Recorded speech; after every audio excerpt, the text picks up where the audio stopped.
Doctor ইউনূসকে পদত্যাগ করালে বিপ্লবী সরকার গঠন করবে ছাত্র জনতা।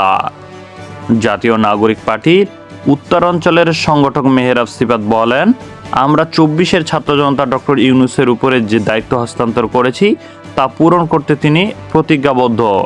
যদি বৈদেশিক চক্রের কোনো ষড়যন্ত্রের কারণে ঘরোয়া কোনো চাপের মধ্যে তাকে পদত্যাগ করানো হয়, ইতিহাসের পাতায় তা লেখা থাকবে।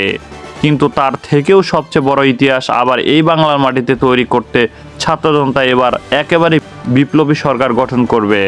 শুক্রবার রাত 10টার দিকে মাদারীপুরের রাউজান উপজেলার টেকেরহাট তালুকদার ডিজিটাল প্লাজায় অনুষ্ঠিত জাতীয় নাগরিক পার্টির আলোচনা সভায় প্রধান অতিথির বক্তব্যে তিনি এসব কথা বলেন। মেহরাব সিফাত বলেন, ২৪-এ রাজপথ রক্তে রঞ্জিত করা শহীদ ও আহত ছাত্র জনতার আত্মা ডক্টর ইউনূসের কাছে সমর্পণ করেছে এবং তাদের প্রতিজ্ঞাও ডক্টর ইউনূসের কাছে আছে।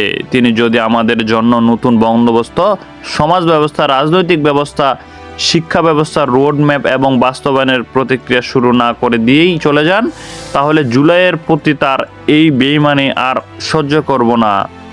মেহরাব সিফাত ছাত্র জনতার উদ্দেশ্যে বলেন, আপনারা কেউ ঘরে ফিরে যাবেন না, মনে করবেন না যে দায়িত্ব শেষ হয়ে গেছে। আমাদের অনেক বেশি সংগঠিত হওয়ার দরকার, যেহেতু ১৭ বছরে আওয়ামী লীগ জাহিলিয়াতির সময় একটি কেন্দ্রীয় ডাকে নিপীড়িত সকলকে রাজপথে নেমে এনেছিল, কিন্তু এবারের আন্দোলন ভাঙা সম্ভব নয়।